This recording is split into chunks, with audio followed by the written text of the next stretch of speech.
ઉનાળાની કાળઝાળ ગરમીની અંદર આપણે બધાને ખબર છે કે આપણને એસીની જરૂર પડે છે ને એસી ખૂબ જ જરૂરી બની ગયું છે. હવે લક્ઝરી નહીં પરંતુ નીડેડ વસ્તુ થઈ ગઈ છે. પણ બધાની જ વચ્ચે જે વીજળીનું બિલ આવે છે એ ભયંકર આવી રહ્યું છે.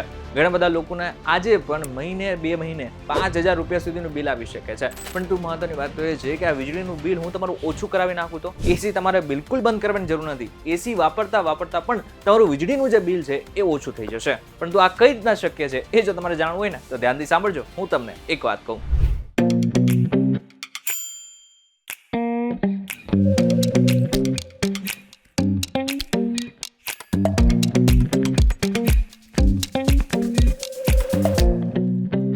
એક વખત કહું આપનું સ્વાગત છે. હું છું આપનો દોસ્ત કરણ ચડોતરા. સૌથી પહેલા તો તમારે એ સમજવું પડશે કે એસી કઈ રીતના કામ કરે છે. એસીની અંદર 2 મુખ્ય ભાગ હોય છે.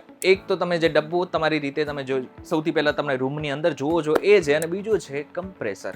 કમ્પ્રેસર સૌથી મહત્વનું કામ ભજવે છે. કમ્પ્રેસર શું કરે છે કે રૂમની જે ગરમ હવા છે એને બહાર ફેંકે છે અને આ બાદ જે ઠંડી હવા છે એને અંદર નાખે છે, જેને જ કારણે આપણે એવું લાગે છે કે ઠંડી હવા એસીમાંથી આવી રહી છે. પણ તો બધાની જ વચ્ચે એક મહત્વનો ભાગ શું ભજવે છે કે ટેમ્પરેચર કઈ રીતના સેટ કરવામાં આવેલું છે. આજે પણ ઘણા બધા લોકોને એવું લાગે છે કે 16 ઉપર ટેમ્પરેચર કરી નાખો ને એટલે જલ્દી ઠંડી હવા આપણા રૂમની અંદર આવવા લાગે છે. આ વાત બિલકુલ ખોટી છે. તમે 24 ડિગ્રી ઉપર એસી રાખો કે પછી 100 ડિગ્રી ઉપર એસી રાખો, કમ્પ્રેસર પોતાની રીતે જ કામ કરશે. પરંતુ અહીં એક બીજો એક મોટો ભાગ છે કે જે ભજવી રહ્યું છે અને જેને જ કારણે તમારું જે એસીનું બિલ છે એ વધારે આવી રહ્યું છે. ભારત સરકારના ઉર્જા મંત્રાલય અને BEE એટલે કે બ્યુરો ઓફ એનર્જી એફિશિયન્સીના અભ્યાસ મુજબ એસી માટે 24 ડિગ્રી સેલ્સિયસ એ સૌથી આદર્શ તાપમાન છે. આની પાછળના મુખ્ય 3 કારણો છે. આપણું જે હ્યુમન બોડી હોય છે ને એનું જે તાપમાન હોય છે લગભગ 35 સેલ્સિયસની આસપાસ હોય છે. પરંતુ જ્યારે 24 કે 25 ની આસપાસ આપણે એસી રાખીએ છીએ ને ત્યારે આપણને ખૂબ જ આરામદાયક અનુભવ થાય છે. 18 ડિગ્રી જેવા અતિશય ઠંડીમાં રહેવાથી સાંધાના દુખાવા અને સ્નાયુમાં જકડન જેવી પરિસ્થિતિ થઈ શકે છે. અને સૌથી મહત્વનું, કોમ્પ્રેસર ઉપર જે લોડ આવે છે એ બહુ જ ઓછો થઈ જાય છે. હવે થોડું અહીં ઘણી સમજવું પડશે.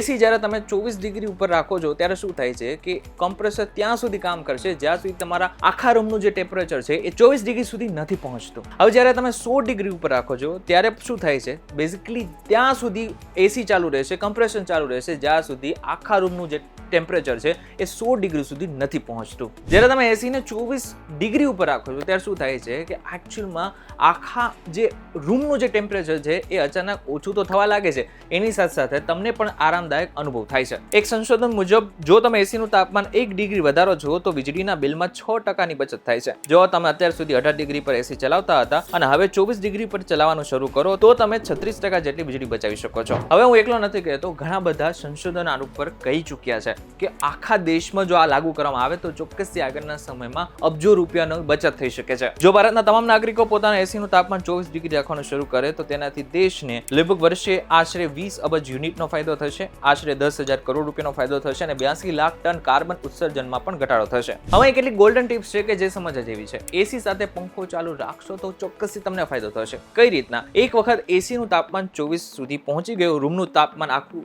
24 ડિગ્રી સુધી પહોંચી ગયો અને આ બાદ જો તમારે ત્યાં પંખો ચાલુ હશે તો જે ઠંડી હવા છે એ લાંબા સમય સુધી ત્યાં ને ત્યાં રહેશે અને કમ્પ્રેસર ઉપર લોડ ઓછો પડશે. આ સાથે બારી બારણાને બરાબર બંધ કરો. જો બારીમાંથી સીધો સૂર્યપ્રકાશ આવતો હોય તો ઝાડા પડદા લગાવી શકો છો. એસીના ફિલ્ટરને દર 15 દિવસે સાફ કરો અને એક વખત મહિનાની અંદર પ્રોફેશનલ સર્વિસ કરાવો. જેટલું ગંદા ફિલ્ટર હશે એને જ કારણે જે ઠંડી હવા તમારા સુધી પહોંચાડવાની જે પ્રોસેસ છે ને એની અંદર વિલંબ આવી શકે છે. મહત્વની વાત તો એ છે કે આનાથી પણ વિશેષ તમે રાત્રે સૂતી વખતે ટાઈમર સેટ કરી શકો છો. ટાઈમર સેટ કરવાને કારણે પણ આગળના સમયમાં જે વીજળીનું બિલ છે ને એ ઓછું આવી શકે છે. ત્યારે અમારો વિડીયો તમને કેવો લાગે અમને જરા કમેન્ટ કરીને ચોક્કસથી કહેજો. વિડીયો થકી જો તમને કોઈ ઇન્ફોર્મેશન મળી હોય તો વિડીયો લાઈક અને શેર જરૂરથી કરજો.